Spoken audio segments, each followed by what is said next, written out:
है मसीह का प्यारा वचन, ये है वचन प्यारा।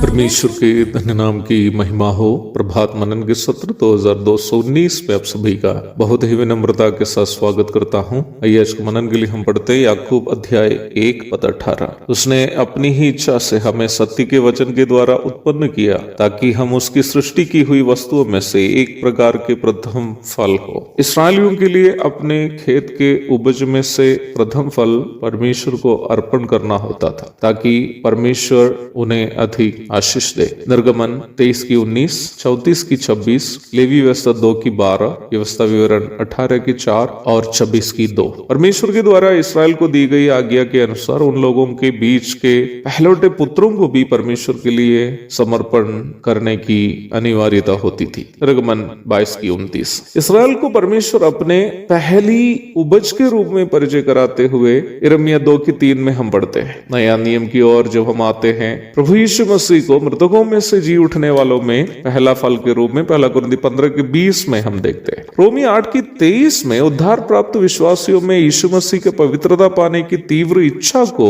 पवित्र आत्मा से हमें मिलने वाला प्रथम फल के रूप में हम देखते हैं। और इस प्रकार प्रारंभ में पढ़ी गई पद में उद्धार प्राप्त विश्वासियों के संबंध में अर्थात कलीसिया के संबंध में यह सूचित कर रहा है कि परमेश्वर की इच्छा यह है कि हमें भी वो अपनी सृष्टियों में प्रथम फल बनाना चाहता है। प्रथम फल के अर्थ को हम विभिन्न रूप में समझ सकते हैं।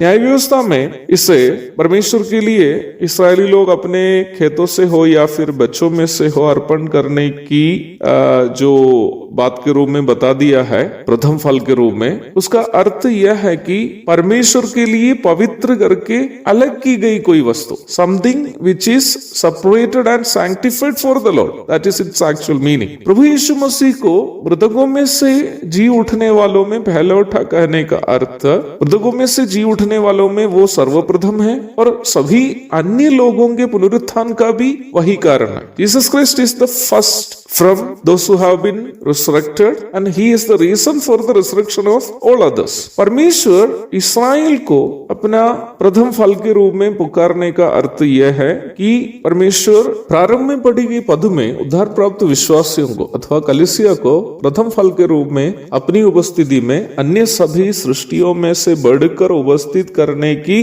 परमेश्वर की इच्छा ये दर्शाती है कि कलीसिया परमेश्वर के लिए कितने कीमती और श्रेष्ठ है। अपने लिए कलीसिया श्रेष्ठ होने के कारण प्रभु चाहता है कि प्रत्येक विश्वासी को अपने वचन से शुद्ध करते हुए अपने लिए योग्य बनाए। वास्तव में इस पद में कलीसिया के प्रति अर्थात प्रत्येक उद्धार प्राप्त विश्वासी के प्रति परमेश्वर की प्राथमिक इच्छा बताई गई है। प्रियो, हम विश्वासी वर्तमान संसार में परमेश्वर के सबसे कीमती और श्रेष्ठ लोग हैं और इसलिए ही परमेश्वर की इच्छा हमारे प्रति यह नहीं है कि हम वर्तमान संसार के अन्य लोगों के समान सांसारिक होकर यहाँ के खुशियों में सहभागी होकर एक मजा मस्ती का जीवन बिताए, बल्कि हमारे प्रति परमेश्वर की इच्छा यह है कि हम परमेश्वर के समान पवित्र होते जाएं। प्रभात मनन के द्वारा हो या कोई अन्य माध्यम के द्वारा हो, परमेश्वर के वचन सीखने का प्रथम उद्देश्य परमेश्वर के पवित्रता की ओर अपने आप को